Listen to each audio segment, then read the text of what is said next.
और doctor, engineer, teacher, CA, IPS, IAS, pilot, इन सभी के बारे में जानने के बाद अब बारी है आगे एनडीए के बारे में जानने की। तो आज के इस वीडियो में पूरी इन्फॉर्मेशन आपको मिलेगी एनडीए के बारे में।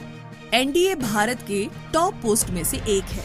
अगर आपको इंडियन एयरफोर्स, इंडियन आर्मी या फिर नेवी ज्वाइन करना है तो आपको एनडीए एग्जाम क्लियर करना होगा। कहने का मतलब ये है कि बहुत बारी दिल करता है मूवीज देख करके या फिर अक्सर पेपर और न्यूज में सुन करके कि हमें भी आर्मी ज्वाइन करनी चाहिए, नेवी ज्वाइन करनी चाहिए, लेकिन इन सभी की शुरुआत होती है एनडीए के इस एग्जाम से। और एनडीए के इस एग्जाम से जुड़ी कुछ इंपॉर्टेंट बातें आपको पता होनी चाहिए, क्योंकि इसकी जानकारी के बिना आप इस एग्जाम को क्लियर नहीं कर सकते। इसीलिए एनडीए एग्जाम फॉर्म भरने से पहले आपको पता होना चाहिए एनडीए क्या है, एनडीए कैसे किया जाता है और इसके लिए क्या क्या योग्यता आपके पास होनी चाहिए, क्या फिजिकल रिक्वायरमेंट है, कौन सा सब्जेक्ट पढ़ना चाहिए। तो आज की इस वीडियो में हम एनडीए की पूरी इन्फॉर्मेशन देंगे ताकि आप आसानी से ये समझ सके कि एनडीए को ज्वाइन कैसे करना है 12th पास करने के बाद, आर्मी ऑफिसर कैसे बने, फौज में कैसे भर्ती हो और इंडियन एयरफोर्स ज्वाइन कैसे करें, और भी बहुत सारी बातें।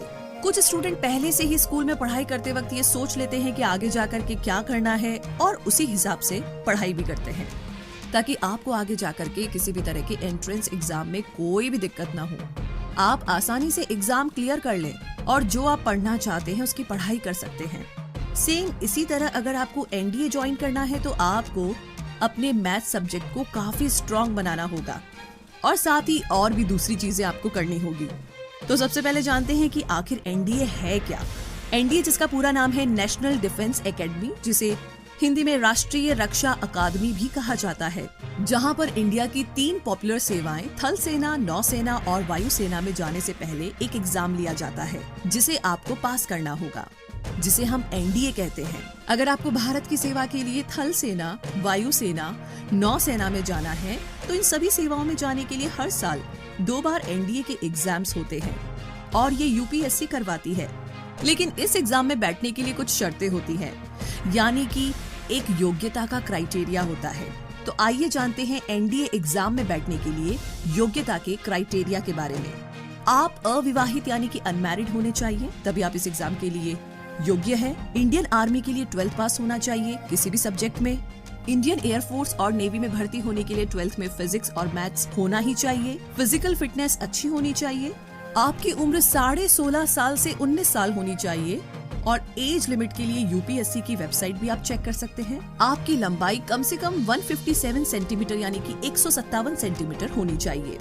आगे जानते हैं एनडीए एग्जाम क्लियर कैसे करें। पहला ये है कि एनडीए एग्जाम पास करने के लिए एक प्रॉपर टाइम टेबल बनाएं और वही टाइम टेबल रोजाना फॉलो करें। सभी सब्जेक्ट के लिए बराबर टाइम टेबल बनाएं और उसी हिसाब से पढ़ाई करें। कमजोर सब्जेक्ट पर थोड़ा ज्यादा ध्यान दें। एनडीए एग्जाम के लिए बेस्ट बुक्स को आप सिलेक्ट कर सकते हैं और इंटरनेट की मदद भी ले सकते हैं। मैथ सब्जेक्ट को स्ट्रॉन्ग बनाएं।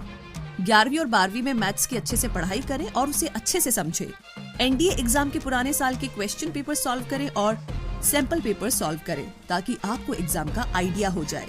अब आगे जानते हैं एनडीए ज्वाइन कैसे करें थल सेना, वायुसेना और नौसेना में भर्ती होने के लिए। सबसे पहले 12th पास करें साइंस सब्जेक्ट से। एनडीए ज्वाइन करने के लिए सबसे पहले 12th पास करना जरूरी है और वो भी साइंस सब्जेक्ट से। ध्यान रहे जैसे ही आप 10th पास कर लेते हैं तो उसके बाद 11th में साइंस सब्जेक्ट में मैथ्स और फिजिक्स सब्जेक्ट को चूज करना होगा। अगर आपको फौज में भर्ती होना है तो इसके लिए आप 12th किसी भी सब्जेक्ट से पास कर सकते हैं। लेकिन अगर आपको नेवी या एयरफोर्स ज्वाइन करना है तो इसके लिए आपको 12वीं यानी कि 12th भी फिजिक्स और मैथ सब्जेक्ट से पास करनी होगी और कोशिश कीजिए कम से कम 60% मार्क्स आप लेकर आए। दूसरा है एनडीए एंट्रेंस एग्जाम दे और क्लियर करें। जैसे ही आप 12th पास कर लेते हैं या फिर अगर आप 12th के फाइनल एग्जाम देने से पहले भी एनडीए एंट्रेंस एग्जाम का फॉर्म भर सकते हैं और एग्जाम दे सकते हैं। और ये एग्जाम हर साल यूपीएससी कंडक्ट करता है, जो कि साल में 2 बार होते हैं, जो कि अप्रैल और सितंबर में होता है और इसके फॉर्म हर साल जून और दिसंबर में निकलते हैं। तो आप फॉर्म को यूपीएससी की वेबसाइट पर जाकर के ऑनलाइन भी भर सकते हैं। तीसरा है अब एसएसबी इंटरव्यू को क्लियर करें। एनडीए का एंट्रेंस एग्जाम क्लियर करने के बाद अब आप एसएसबी इंटरव्यू राउंड के लिए बुलाए जा सकते हैं। तो इसमें कई तरीके के टेस्ट होते हैं, जैसे कि physical test, apti test, group discussion test, personal interview इत्यादि जैसे कई सारे टेस्ट होते हैं और इन सभी को आपको क्लियर करना होगा। नंबर 4 पर है अब एनडीए की ट्रेनिंग पूरी करें। सारे एग्जाम क्लियर करने के बाद जब आपको पोस्ट के हिसाब से जो भी पोस्ट आपने सिलेक्ट किया है उसके लिए ट्रेनिंग के लिए भेजा जाता है। कहने का मतलब 3 years at NDA and 1 year at IMA यानी कि फॉर आर्मी कैडेट्स, और 3 years at NDA and 1 year at naval academy for naval cadets, और 3 years at NDA and 1.5 years at AFA Hyderabad for AF cadets. तो ये training भी आपको पास करना होगा, तभी आप एनडीए में किसी भी पोस्ट को ज्वाइन कर सकते हैं। तो इस तरीके से आप एनडीए में इंडियन आर्मी, इंडियन नेवी और इंडियन एयरफोर्स कर सकते हैं। तो एनडीए के बारे में इन सारी इन्फॉर्मेशन के साथ हम उम्मीद करते हैं कि ये वीडियो आपके लिए काफी यूजफुल और हेल्पफुल रहेगा। अगर ये वीडियो आपको पसंद आया है तो इस वीडियो को लाइक कीजिए, शेयर कीजिए, चैनल को सब्सक्राइब कीजिए और हमारे लेटेस्ट वीडियोस को देखने के लिए इस बेल आइकन को प्रेस करना बिल्कुल ना भूलें। इस वीडियो को देखने के लिए बहुत सारा धन्यवाद।